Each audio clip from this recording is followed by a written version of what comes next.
This is all I keep hearing about. All right, well, we're going to go ahead and get started, guys. I am Christine Soltis. Just a little background about me is I wrote my first novel in 2003.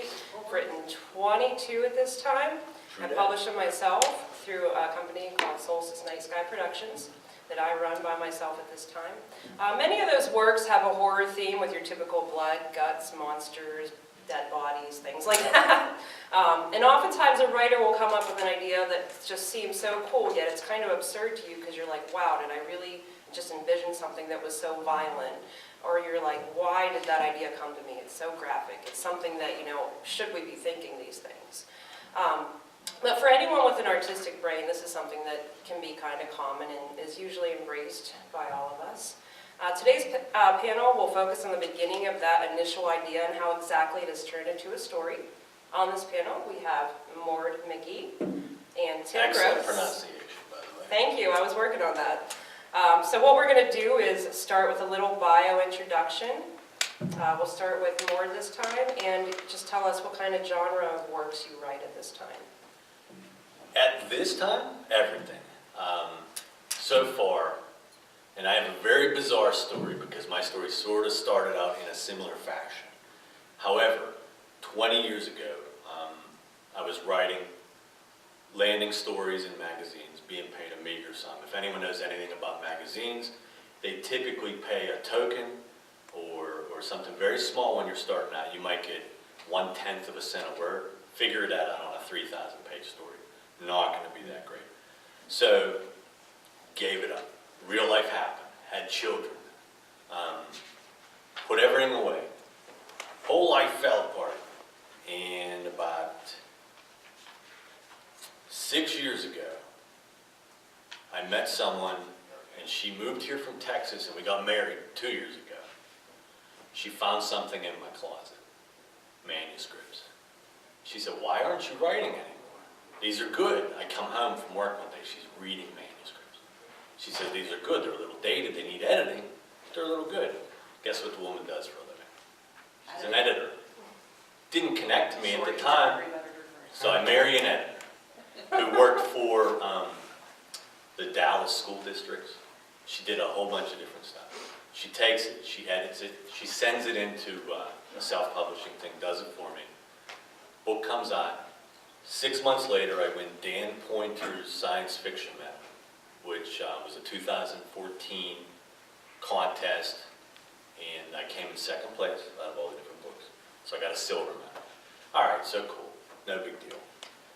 So I get contacted by a friend who was in the music industry, who I actually worked for 2 of his record labels during the course of my musical years, but I don't really play much anymore because I got hurt and these 2 fingers have damage. So I can still play. Occasionally, in fact, I put one on my webpage of me doing the song Creep, acoustic, did sort of a thing.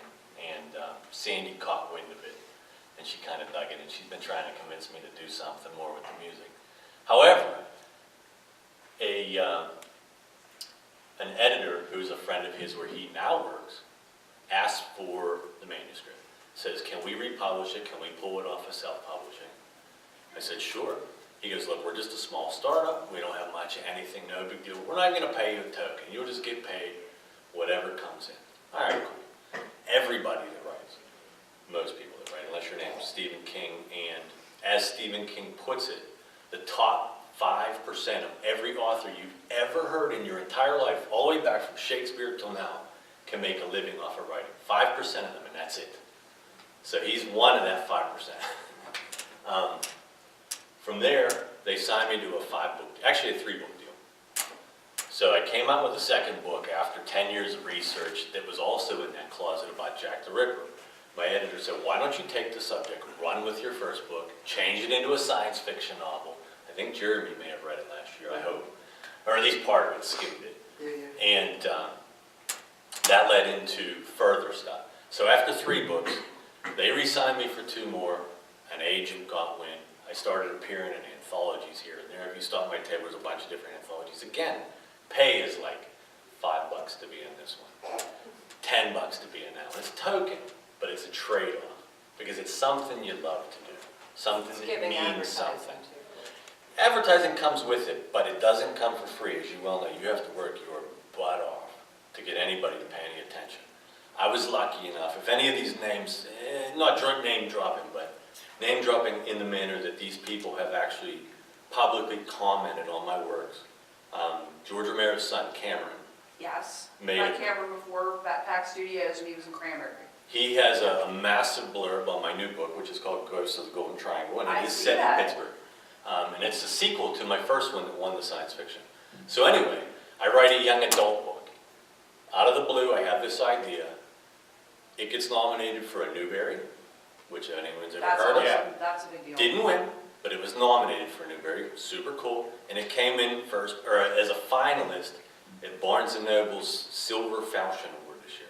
So that's on my table too, has the award on it, super cool.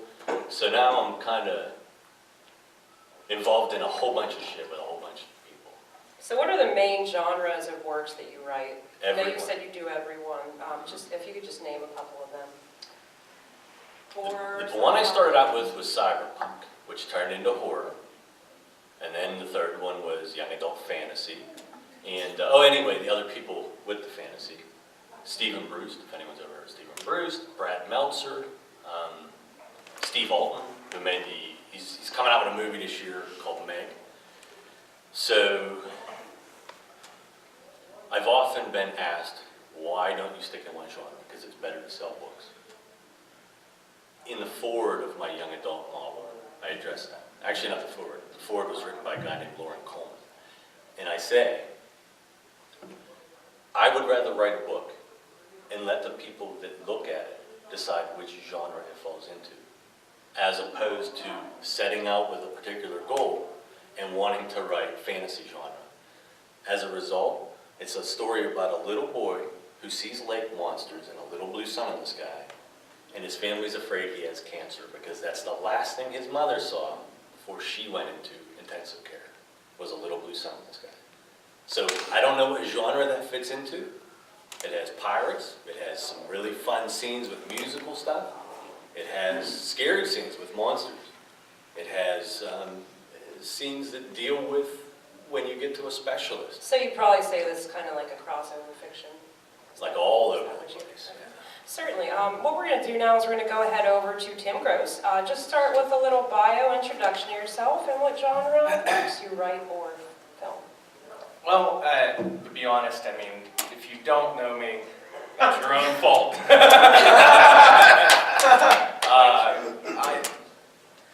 I don't compare to these two, first off. These are actually talented people. Oh, That- stop it! Get out of here! These are actual writers. Nuts. Me is the guy that gets drunk and watch really bad movies and reviews them on a regular basis for no apparent reason.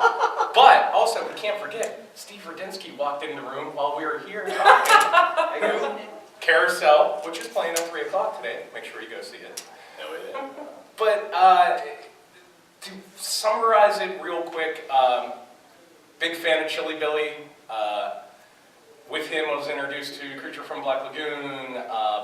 As crazy as everybody is about Night of the Living Dead, I was Creature from Black Lagoon kid. Don't care. Thing from Another World from '51, which got remade in '82 by John Carpenter. That stuff. And once I seen Friday the 13th and Halloween, life was over. That's, from then on, that's all I did, was watch horror movies and constantly check them out. As years went on, kept writing short stories, things like that, never got published, anything like that. I hear what he's saying, yeah, it does suck. It's great to go in front of people at Barnes & Noble and tell them, yeah, we love your book, but we're not going to sell it because we can't sell 100 copies or whatever. So, bottom line is, I write movie reviews how I want to, if I'm talking to somebody, that's how I write the reviews. Bottom line. Why? A lot of it has to do with Psychotronic magazine that was during the 80s, early 90s, great magazine, but after you would get through C or D in the alphabet, they got kind of bored with it. You go to Fangoria, which is gone now. Up until the mid-90s, Fango used to have great blurbs, and that's what I try to do. And great blurbs about movies, and they would review them, make you want to see them, even though they suck balls out loud. They made you want to go see them and rent them and check them out.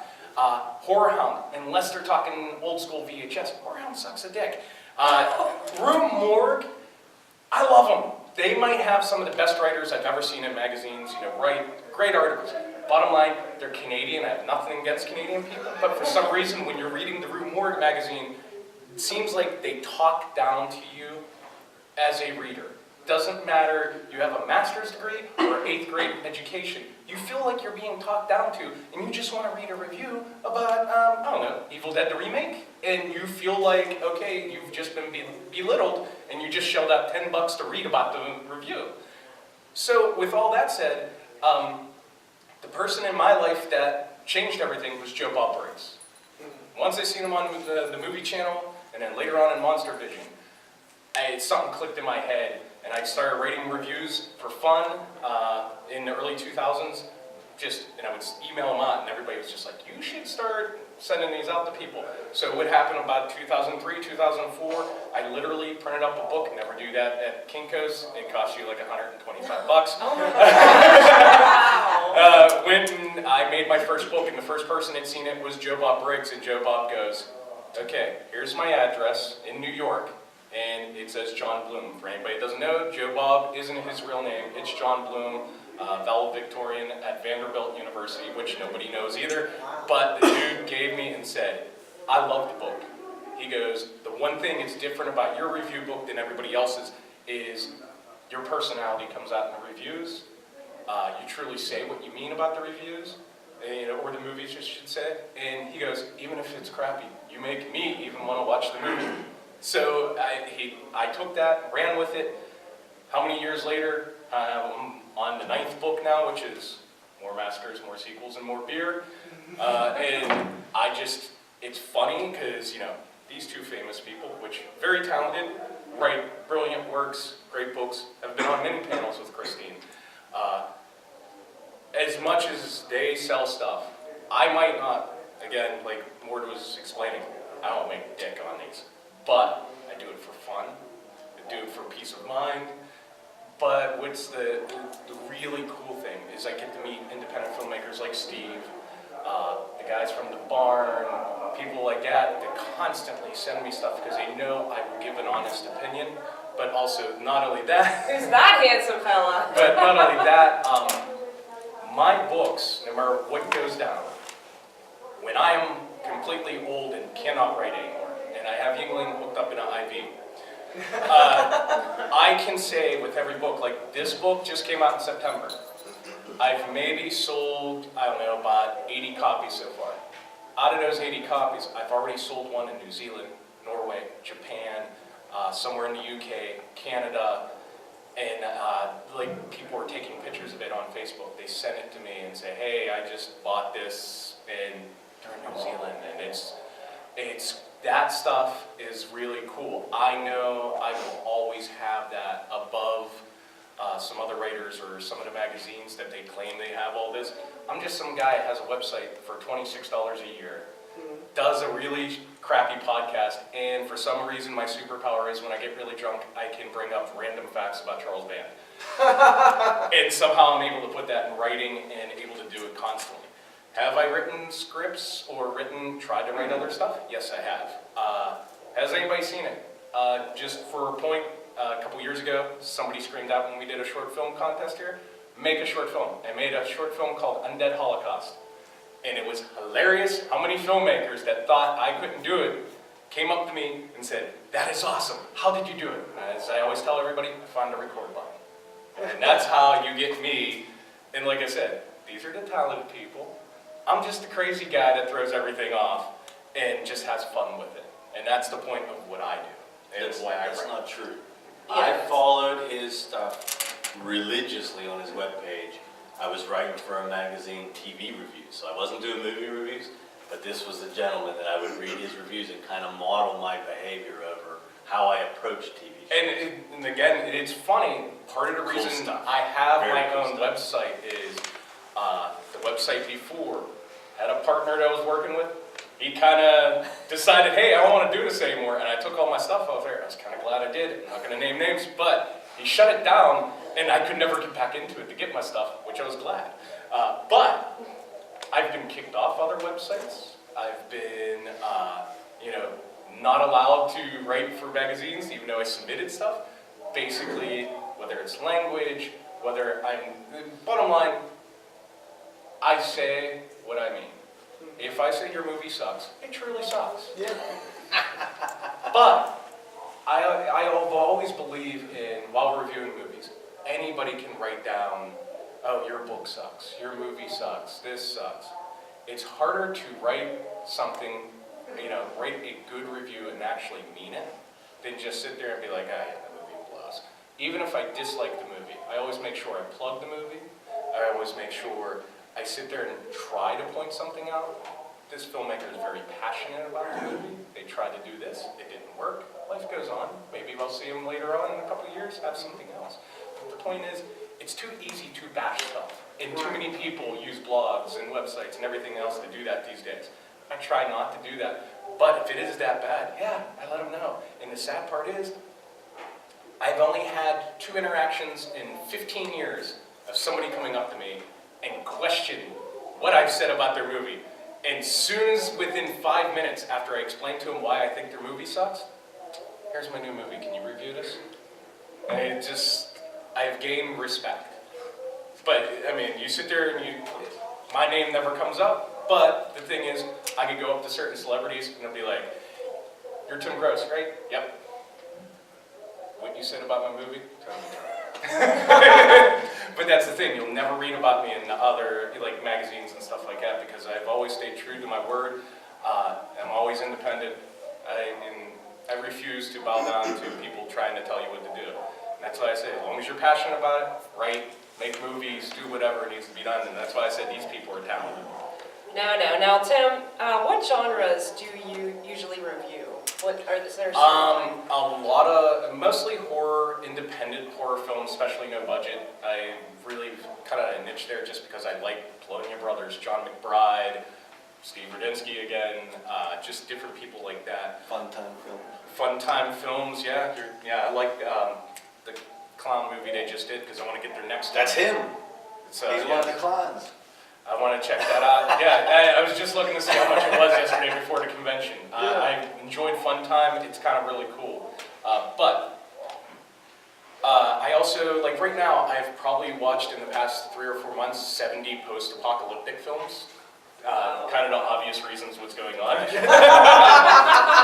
I'm finding the most random, the other day I'm watching Desert Warrior. What the fuck's Desert Warrior? It's a post-apocalyptic film that apparently they stole Mad Max Beyond Thunderdome, made it in the Philippines, and Lou Ferrigno stars in it. So it's just that is the kind of stuff I go out and find.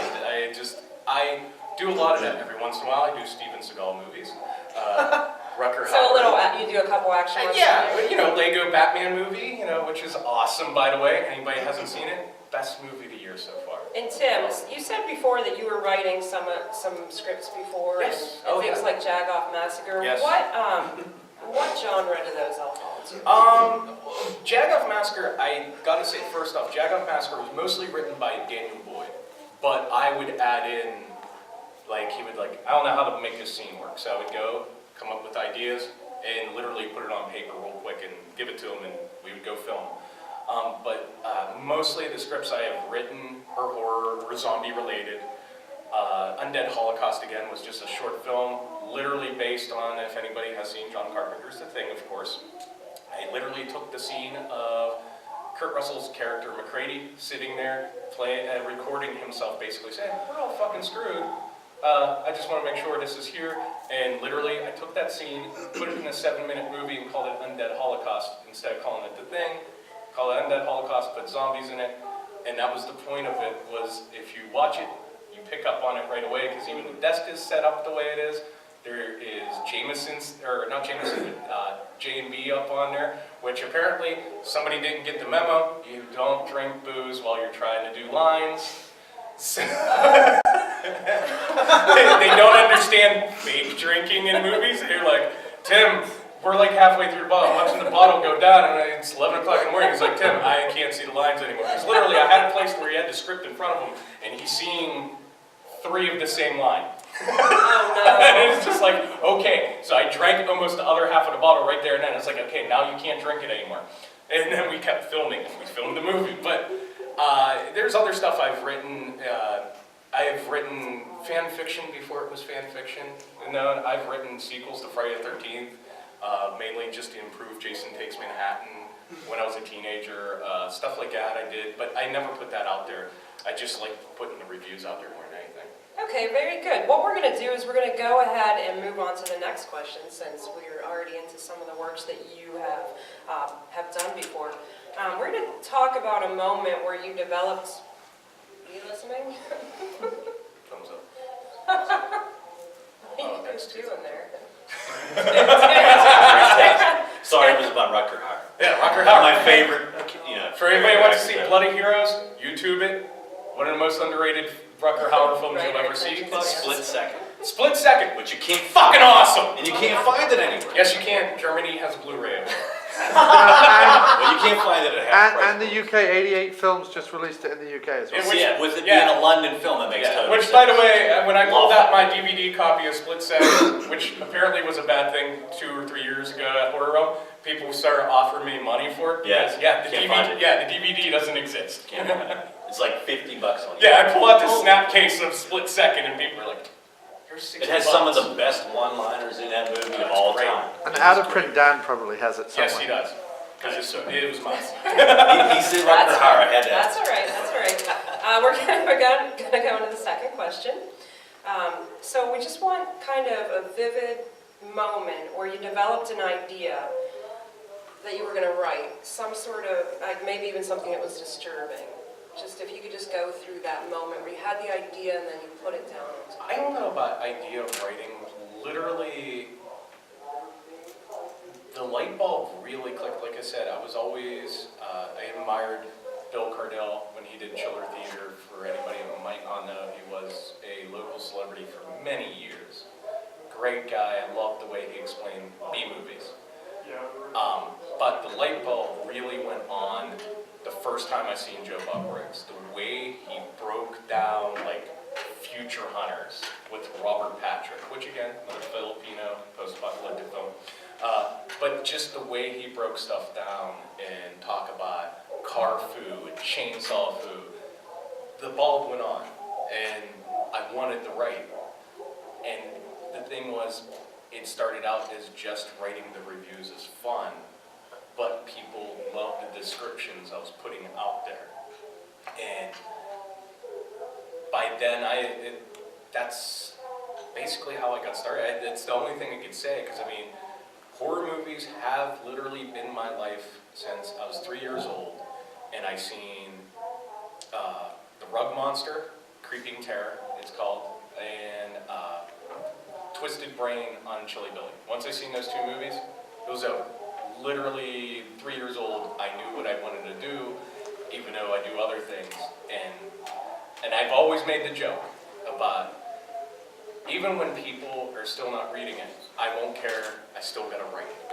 I just wanna write it, I have fun writing, I always do, and I don't care if the grammar sucks. I don't care. It's part of the beauty, the punctuation. I really do now try to fix it in the books, but if I do not write how I talk, it loses that uniqueness, and that uniqueness is me. I'm sorry, I'm a Yinzer. Talk about Jagger-bushes, talk about Jumbo. That's the best way I can describe it. I mean, it's not Certainly. anything fun, but No, that's good. All right, Moore, it's your turn. So this is We're a going to go. fantastic question. Let me just Yes. touch on that super quick. Okay, do you need me to repeat it? No. All right, excellent. It took me 24 years to figure it out. I could sit here and tell you a story, or I could create a situation that tells a story. Stephen King said, again to quote his on writing book, I'll give you a situation and get 1,000 stories out of it. So you might see 3 or 4 of his books that have similar storylines. That's because he comes up with a situation and runs with it. Or you could just tell a story. Stories have a very limited focus. One of the things, in fact, this thing we're about to talk about in a little bit at the very end, was a situation where I was walking alone on a track and there was a cricket game going on. And I came up with this idea, what if all of a sudden while I was walking, a car started chasing me down the track for no reason. And the people don't speak English, they wouldn't know. You know, I'm running, screaming. So that was kind of like a basic idea, turned into a short story, and now we're gonna have some fun with it. And the other thing was, I was in Boston last year, and I stayed in a hotel right in the North End. If no one ever had seen the North End, it's the place where you can get 24-hour-a-day cannolis. You can get, it's where the Freedom Trail was, where Paul Revere rode through. So there's churches that were there back during the Revolution. And I had an encounter where I thought I saw a ghost. And I might have actually, I'm not even, well, ghosts are real, so. Off of that, I go into my apartment that I had for 2 days. I come out, half of Boston is shut down, and there's a giant festival going on out in front of my apartment. I can't get anywhere, can't get to my car. It's now a story in a Lovecraft anthology that is coming out this year called Lovecraft Country Traveling, and it's kind of based on that. So I think these situations happen, and then the stories follow along. And mine aren't very good, but it's a cool premise. Do you have any, well, you did give a couple specific ones. All right, very good. Sorry about that. Well, we were so late. Yeah. All right, well, one of my moments where I had an idea is I'm an avid hiker. I mean, weekly. Every week I'm going to a different place and exploring. And actually one day I was hiking and I found a primitive campsite. And if you've ever seen a primitive campsite, what they do is they set up like 1 to 6 different areas where they have firewood, they have like rules, and then they have like, if you go up there, you'll see like burnt wood, you'll see like a bench that is like worn by weather and things like that. So what I did was I kind of was creeping around in there and I got an idea for a story. It's in like my newest book, it's a short story book, and I thought more of like a Criminal Minds type of moment where a couple might decide that they want to take this primitive campsite and go there, and what kind of people would come after you. You would be kind of like a prey, and the other person would be the predator coming in to kind of, you know, do the, I won't give away too much because it's in the story. But that's happened quite a few times while I'm out hiking. That's where my ideas tend to come from. And then I also have some dreams, a lot of alien things like that. A lot of my genres are sci-fi, horror, but I've also done fiction, other types of fiction, non-fiction, women's fiction, just a whole bunch of different things like that. And then my next question that I have here is what type of tools you use so that you don't forget an idea after it has come to you, such as like a recorder or a phone, like if you type it into your phone or pen and paper. I usually write mine down on pen and paper. I'm still one of those people. I'm in that age. So I don't use the recorder that you see in a lot of different Index cards. Yeah, I don't do that. Index cards, or if I lose them, I'll start drinking and I'll start remembering everything I just watched. I use a thing called Elephant Notes. It started out with Apple Notes, and then Apple Notes had a glitch a couple years ago where if you had a Yahoo email, all of a sudden you lost all your notes. And there was a big thing about trying to get it back. Elephant Notes, once you get it working, it'll stay there forever. Don't update it until you watch a week or so of people's review of the update, because it also will delete stuff. I had a public battle, not a battle, but a public plea with them about 2 weeks, a month ago, and had to actually talk with one of their developers. They went into my phone remotely, changed it back to a previous version, and I got my notes back. But I had thousands of notes that were just totally lost. Of course, now I back everything up. Yeah, I was just going to Yeah, I learned hard that day. Christine, I have a question for both of these professionals. If there is some advice, just from past experience, whether it's bad or good, that yins to, yes, I said yins. We're in. Yins to can give to whether you're an inspiring writer, you know, just like to write scripts, filmmakers, or anything either of yins could tell the audience, just advice-wise, what to do. Is this in the sense of the ideas themselves, or actually? Whether it's ideas or how to. Because I've got a lot of them. Whether it's to start out, you know, what keeps you going? Do you ever feel like, hey, you know what, fuck this, I'm done. I don't want to do this anymore. Oh, yeah. Every 5 minutes. Yeah. I mean, that's why I'm asking, is there advice, since, you know, yins are both accomplished writers? Is there Well, go advice? ahead, more. You go first, and then I'll talk.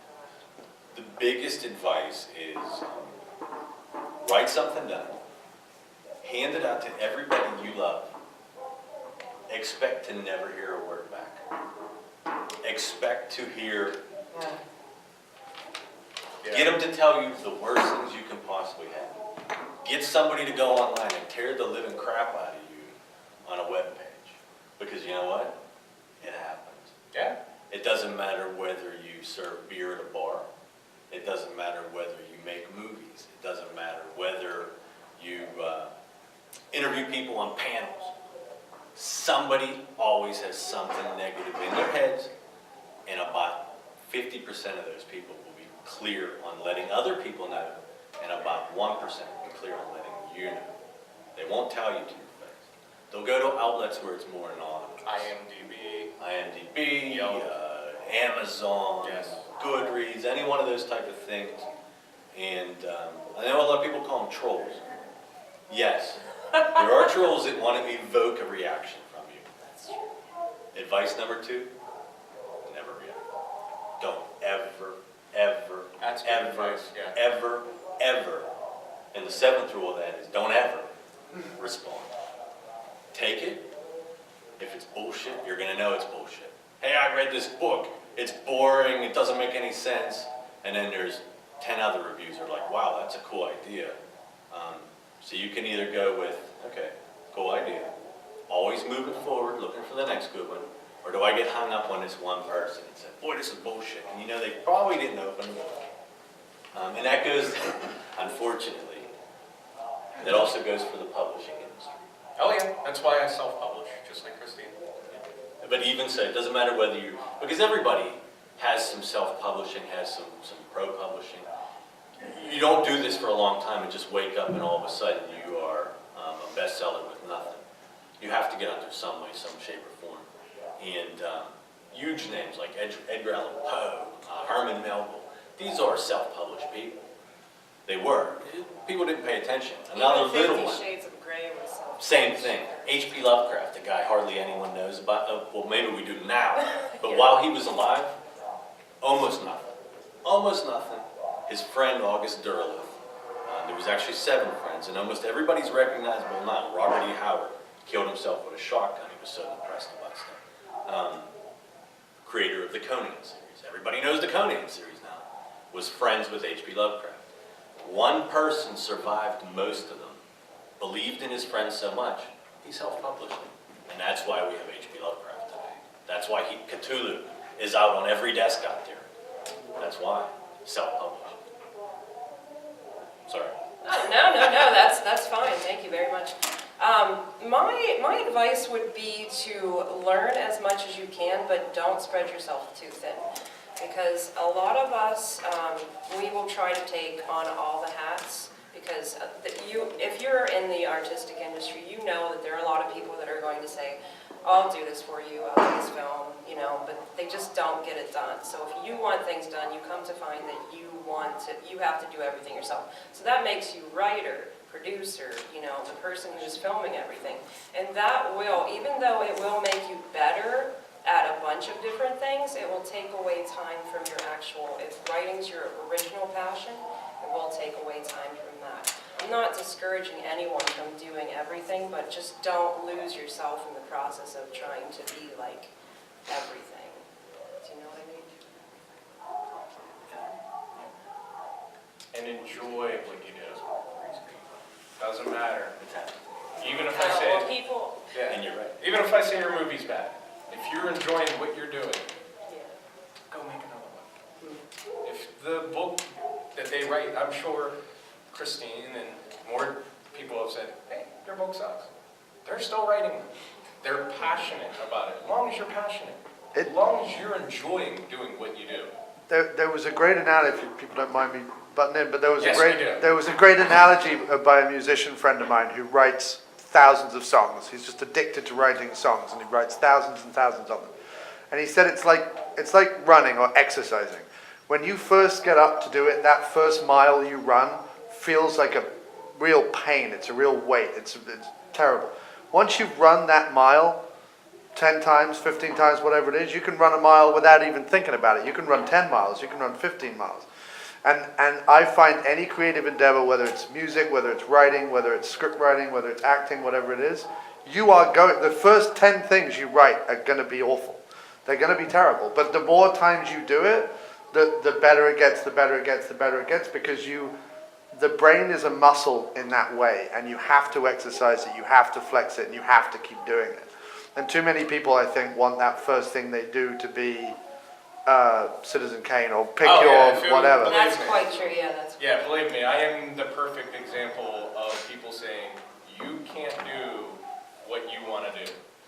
I'm an exterminator in real life. I've been in 17 independent movies. I've hung out with Joe Bob Briggs and been threatened with divorce in a whole weekend. You name it, I can actually, if I died today, I can actually go into the ground knowing I absolutely did everything I ever wanted to do. Go not only get Tom Savini's autograph, but hassle him at the same time about his toupee.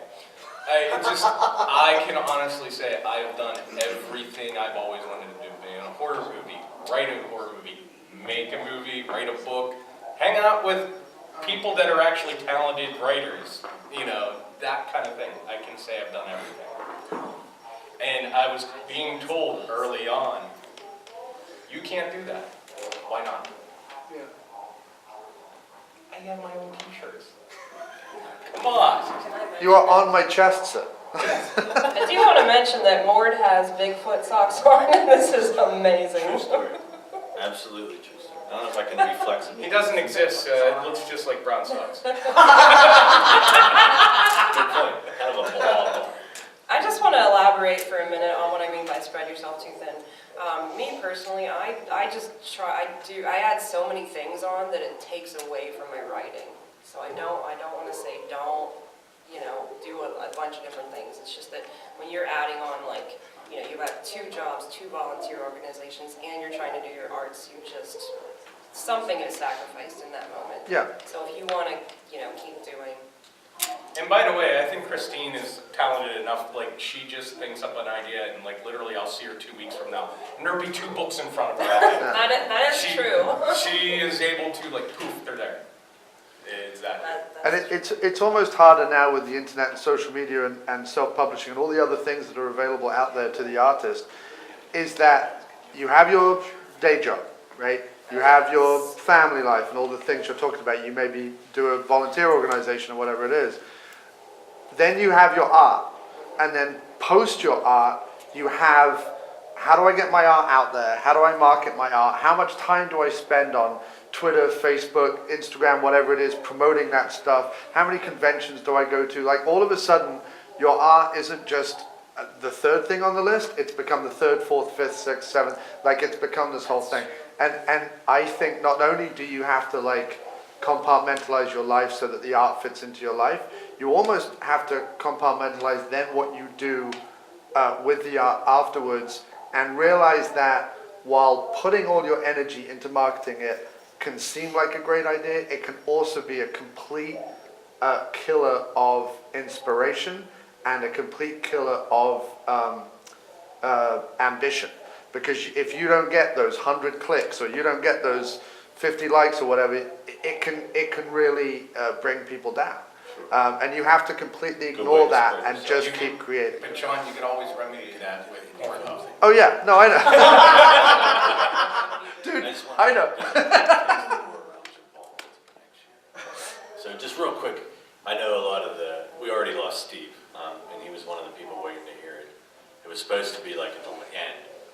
This year, one of the publishers I work with, TS Press, and a former record company that I was signed to 20 years ago, put in a little kitty to start a new contest that's going to be recurring here at Horror Realm. Horror Realm's going to do some stuff for it next year. We have a couple of super cool judges signed on already. One of them is in the room right now, in the back. And what they did was they took one of my short stories that took place, or it was published a couple years ago in a magazine. They asked me to write a screenplay for it, but take the science fiction element out of it. Make it modern day, simple it down so that it doesn't require hard effects, and I could keep it under 20 pages so that it's like a 5-minute film. They're going to have cash prizes, You don't have to sign up. There's no sign-up fee. It's going to be announced to the public April 3rd. Everybody here at Horror Realm is going to get a chance today to have a month ahead of time to take a look at the screenplay. One of the interesting things about it is while they asked me to write that, they took out certain elements and they left it up to director's choice and creativity. So a lot of it, while it'll be the same story, you're going to have different situations in every single one. They're all going to come to the same sort of conclusion. So that's what some of the indie guys that came in, and Steve, unfortunately, I guess he had to leave. Yeah, he was taking a phone call. Yeah, I didn't want to keep you guys here. I know you have tables to run. I haven't even set my table. It's still early Saturday morning. Nobody's coming. Yeah. So anyway, that's what's going on. I do have scripts. They asked for $3 for the actual paper and the printout today if you want to take one. I can email them for free to anybody, so just keep that in mind. All right, and what's the name there? It looks like you have an actual name to that contest and the prizes, if you wanted to announce that. Well, this is sort of a generic one because they haven't named it. There is going to be a name announced April 3rd, and there is going to be some sort of item. I don't want to say trophy, but some sort of item. You know, it could be anything from a wrestling belt to different things depending on what it is.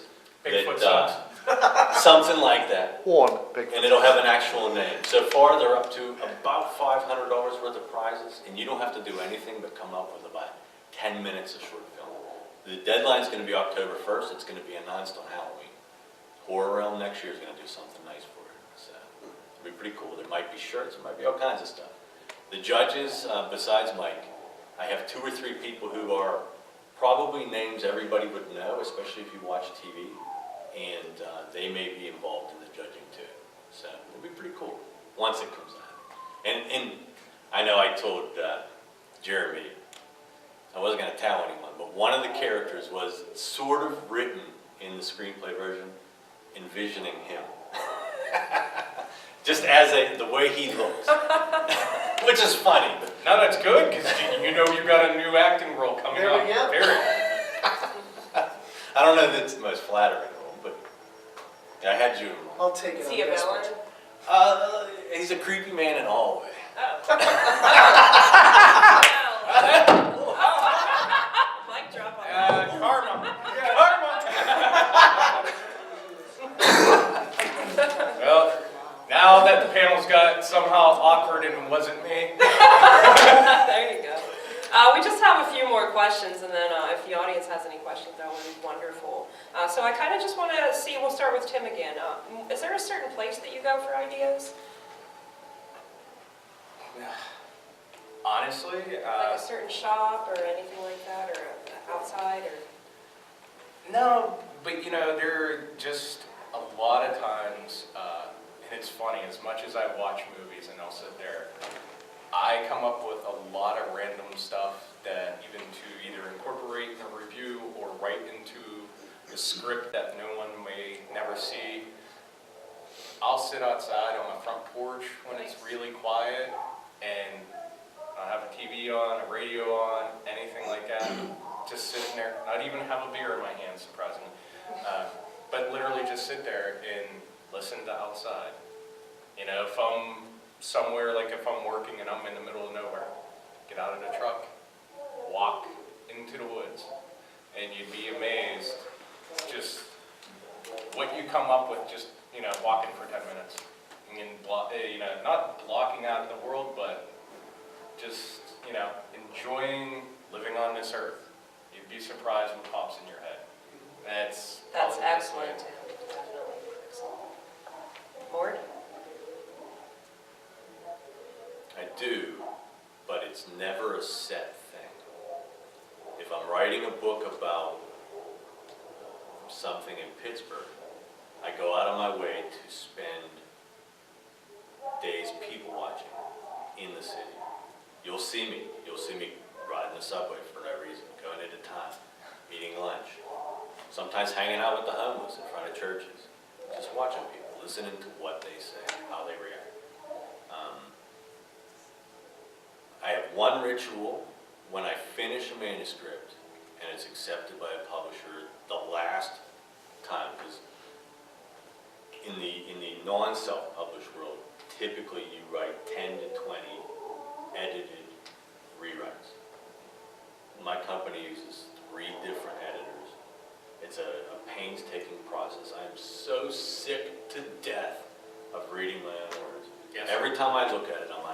better than the time before. And they keep telling you, just one more time, one more time. Okay, it's great. As soon as I hear, okay, it's great, I see the final layout of the book and everything's ready to go, the galleys before they come on, and I have a copy in my hand. I immediately make a reservation in Ogle Bay, West Virginia, and spend the weekend doing nothing but drinking and sitting by the pool. So that's it. That's good. Very good.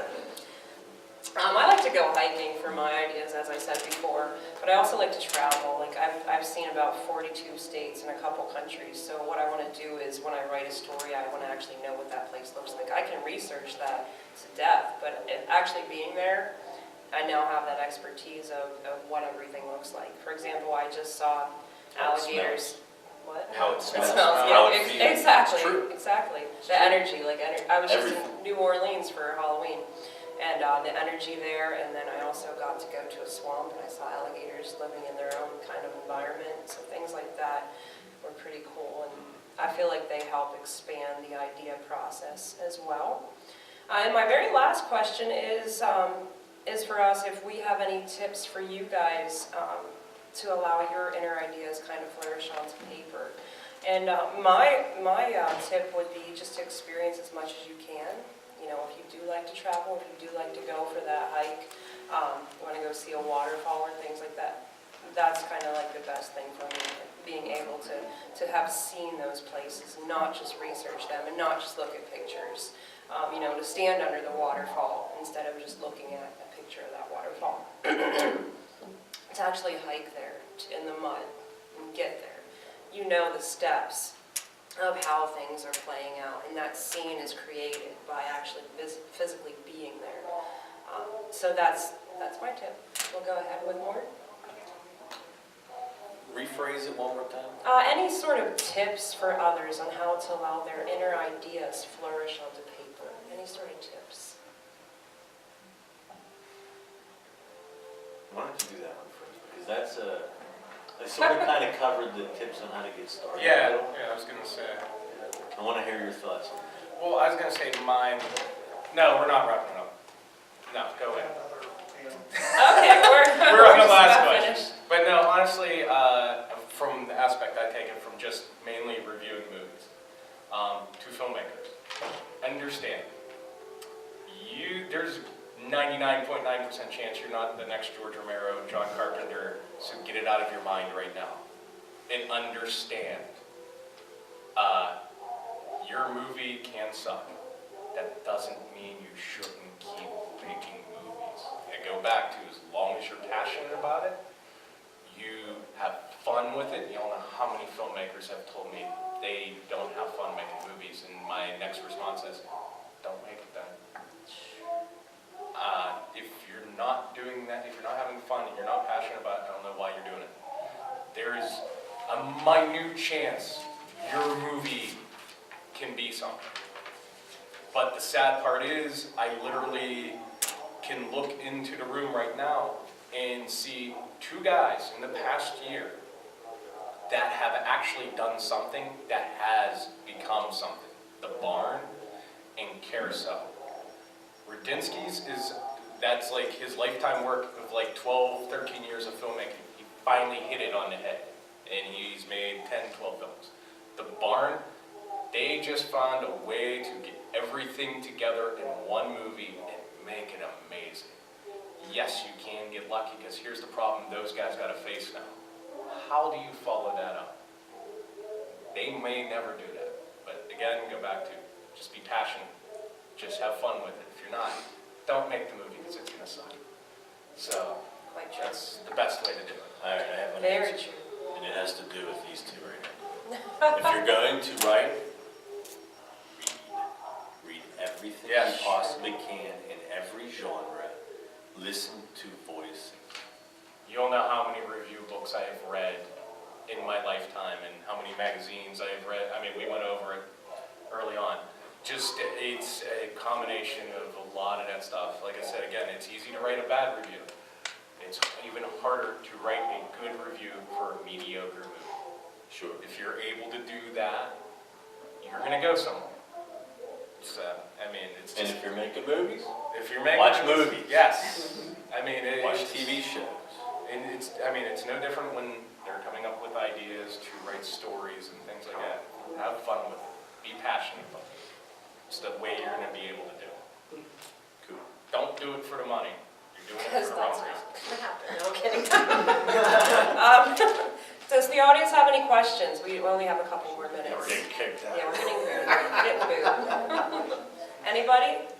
If you want, you can stop by the Yeah, tables come by too. the table. Yeah, stop by and see us. See Christine, see Mord, Yeah. come have a beer with me. Yeah, I'm sure we'll all be drinking later. Later. Do you have the guidelines for that contest? April 3rd, they're gonna be made public. Oh, okay. I Just have- go on the website or where we're April 3rd, it'll be up and running with like the official name and stuff. Yeah, But but we right have now, today is the, you can see. yeah, you can see the idea a month before everybody else can see it. Yeah. Who's that? Would anybody take a picture of us So we in the can back put it on maybe? Facebook. So you I can- can take a picture. Anyone? Yeah, we'd like it on the. With I already your- got one of you. So. With your phone or with a different phone? How about You you? can do it with Ian? mine too, if you'd like. Remember the story I told about editor and wife? This is her. This is Dawn McGhee. You do the phone, I'm happy with. All right. How do you well, want let's- it? Well, we can do different. Sit Let's and sit down. stand. Yeah, let's sit down. Oh. Hold your site mic up. looks really Hold official. your mic up. Hold your phone up. How professional. Tell me about it. You ever see the Saturday Night Live guy that did this? Yeah. All right, we'll look at her first, and then we'll look at him, because our eyes will all be in different places. Okay. Turn your book this way so she can see Yeah, that's a better. good idea. Hello, thank you. You look like a And then bad look little at- kid getting their school taken. Nice. Can someone take one with mine real fast, too? We've done it. Just one more We're photo. famous for getting All pictures. right, everyone look at my camera, my Mind if photo. I just grab that here? So I can put it in my newsletter. Further away. You can always tell. Come on. All right, guys. Kids Look- gotta Look laugh. at Look at the him. red Look thing. at him. Look at the red one. 1, 2, 3. You can take a copy. too. Yeah, I took 3. Thank you so much. No worries. Very appreciated. Thanks for the panel, that was fantastic. Well, thank you. October. Thank you. We're gonna take a quick picture. Thank you to everybody that left already. Yes. They came and went. That's what she said. Not the first, not the last.